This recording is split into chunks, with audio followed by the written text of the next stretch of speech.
Live NFL trivia every Tuesday night on Twitch at 9 p.m. Eastern. Come show off your football knowledge and have a chance to win cash prizes. Check the link in the description to find out more. And now, on with our feature presentation. The worst part about being a special teams player might be the fact that if you play the game long enough, you're only remembered for your mistakes, especially if you're a kicker. Unless you have a clutch kick that wins your team a championship or sends your team to the Super Bowl, very rarely are kickers remembered for all the good things that they did. Gary Anderson played more than 2 decades in the NFL, and yet the first thing that comes to mind is probably the missed kick he had in the 1998 NFC Championship. Scott Norwood was a Pro Bowler and a first-team All-Pro in 1988, and yet the first thing that comes to mind is the missed kick at Super Bowl 25. And even though Morton Anderson is a Hall of Famer who played over a quarter century in the NFL, as a Jaguars fan, this is the first thing I think of when I hear his name. Why do I bring all this up? Because we have another one of those instances where a kicker played over a decade in the NFL and was relatively solid, receiving some accolades along the way. And then, his career ended in just about the most disastrous way possible. In November 1974, New York Giants kicker Pete Gogolak had just about the worst month by any kicker in the history of the team. He cost his team not 1, but 2 games, and it practically ended his NFL career. This is the story behind the worst month by a kicker in Giants history. Before I talk about what happened in November 1974, we need some context heading into the stretch of games, because it will help us to understand just how fortunate it was that his career ended this way.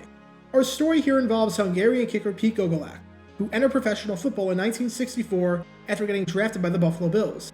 If the name sounds familiar, it might be because of what happened after he left the Bills, but we'll get to that in just a bit. Gogolak was one of the best kickers in the American Football League right off the bat.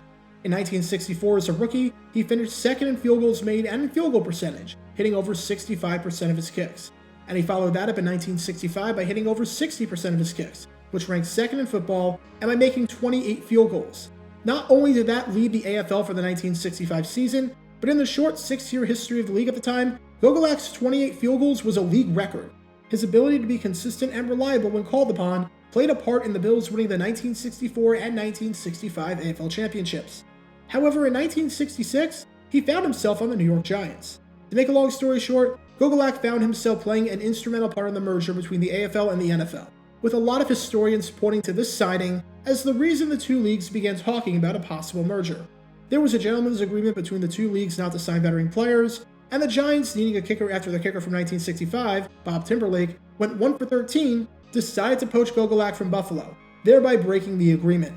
As for how Gogolak would play now that he was on the Giants, for the most part, he was a fairly solid player.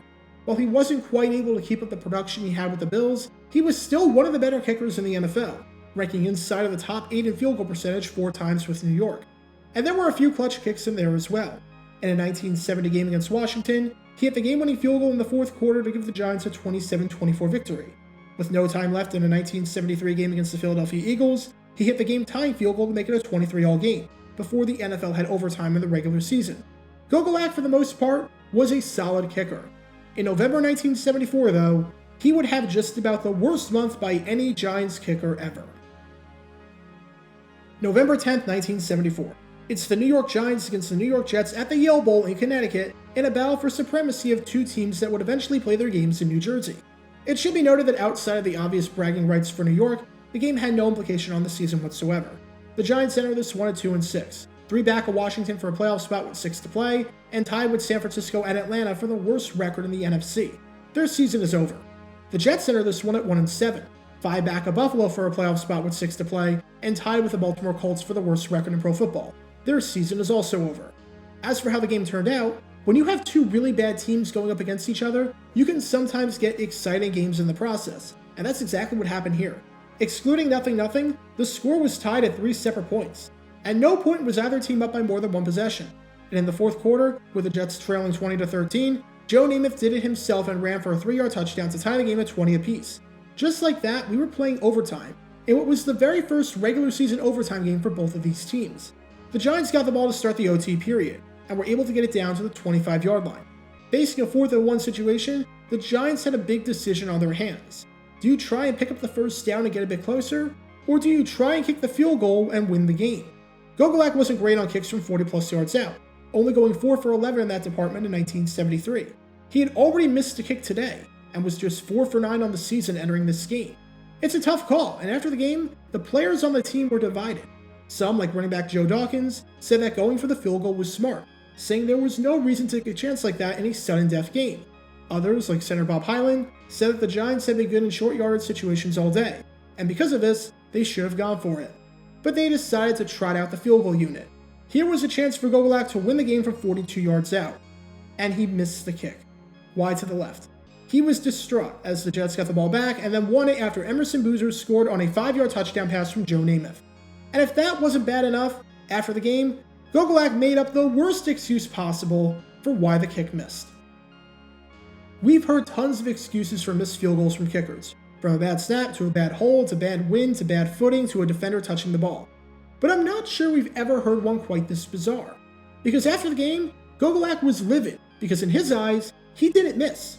Turns out, he thought the kick was good, and he was angry at the officials for getting the call wrong.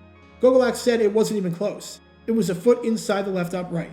I take full blame if I miss and I'm no sore loser. But I don't know why he called it that way. Either the guy did it purposely, or he didn't know what was going on. Now what Gogolak is accusing the referee of, which is calling a good field goal not good, isn't entirely unprecedented.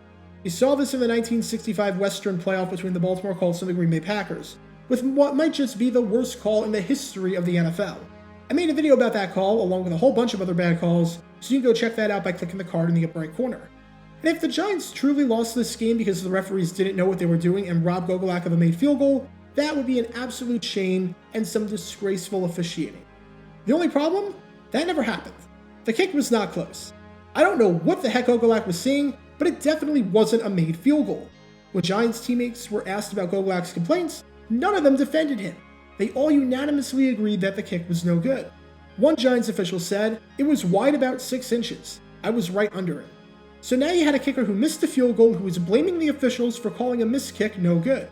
I gotta be honest, I've never heard that one before.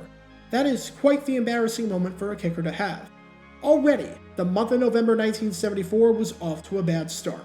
And 2 weeks later, it was about to get a whole lot worse for him. We've seen Gogolak cost his team one game. Let's see him cost his team another one. It's November 24th, 1974, and we're back at the Yale Bowl for this NFC East matchup between the Giants and the St. Louis Cardinals. The Giants are in a complete tailspin at this point, sitting dead last in the NFL with a 2-8 record. I would say at least you could tank for the number 1 pick, but you gave that to the Cowboys when you acquired Craig Morton, so good job making one of the worst trades in NFL history. However, this was an important game for the St. Louis Cardinals, who were 8-2, one game atop Washington for the NFC East lead, as they were looking to make it to the postseason for the first time ever since moving to St. Louis a decade and a half prior. Unfortunately for the Cardinals, the Giants came to play on this day. After Morton fouled Walker Gillette on a 17-yard touchdown pass with just 76 seconds left in the game, the Giants led it 21-20. All the Giants had to do was get a stop on defense to prevent the Cards from driving the length of the field, and they would get their 3rd win of the season and stun a St. Louis team that might have been one of the best in the NFL. The only problem? The Cardinals' kick returner was Terry Metcalf, and he might have been the best kick returner in the NFL. The good news is that the Giants were doing a relatively good job containing him on this day, as he only averaged 20 yards per return. The bad news was that he could break one off at any minute. He had a 94-yard kick return against the Cleveland Browns earlier in the season. He finished the season as a Pro Bowler who led the league with 31.2 yards per return, and was just the 3rd player since 1968 at the time to average over 31 yards per kick return in a single season. Knowing this, the Giants had an idea. Kick it away from Metcalf. Don't let him touch it, and don't put the game in his hands. Just deliver a squib kick and pin the Cardinals that way. The only problem? Gogolak delivers the worst squib kick imaginable. The kick got no bounces. It was a line drive to Ken Reeves, who fielded it at the 30 and was able to run it back to the 46-yard line. Sure enough, the Cardinals won the game 23-21 on a field goal from 36 yards out, extending New York's losing streak and nightmarish season. Pete Gogolak had now cost his team 2 games in a 3-week stretch, and unfortunately for him, he wouldn't get too many more opportunities to redeem himself. By the time the 1974 season ended, the Giants were 2-12. They had ended the season on a 6-game losing streak, and finished tied with the Atlanta Falcons for the worst record in all of football. Gogolak actually never attempted a field goal over the final 3 games, so his lasting legacy was the botched kick against the Jets and the botched kickoff against the Cardinals. And after the 1974 season, Gogolak would no longer be with the team, as prior to the start of the 1975 season, the Giants cut Gogolak, as they opted to go with George Hunt instead.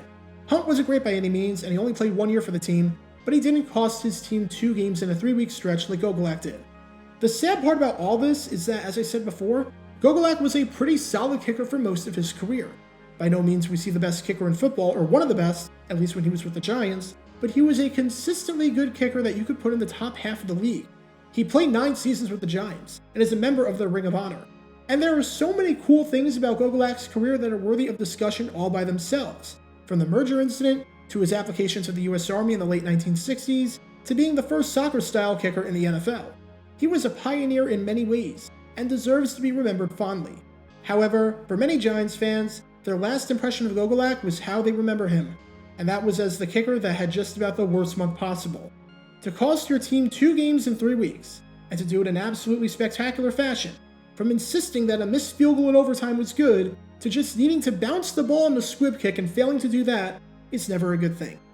The Giants have been around for nearly a century at this point, and in the near 100-year history of the franchise, considering the circumstances, the importance of the kicks in question as it pertains to the result of the game, and the aftermath of the kicks, it's tough to imagine any kicker in franchise history having a worse month than this one. Get your official Jaguar Gear 9 merchandise by going to jg9shop.com, and be sure to like this video, ring the notification bell, subscribe down below if you haven't already, as it helps the channel out a lot, and be sure to check out Twitch every Monday and Tuesday night at 9 p.m. Eastern for a chance to play NFL trivia and win cash prizes. Link in the description below. If you want to see videos like this condensed down to 60 seconds, then follow me on TikTok at JaguarGator9 and subscribe to 60-second NFL History on YouTube. To see highlight videos of players throughout the history of the NFL, subscribe to JG9 Highlights. Also, special thanks to all of our Patreon supporters for helping out the channel. Your support is greatly appreciated. So you can become a patron and request future video topics in the description below.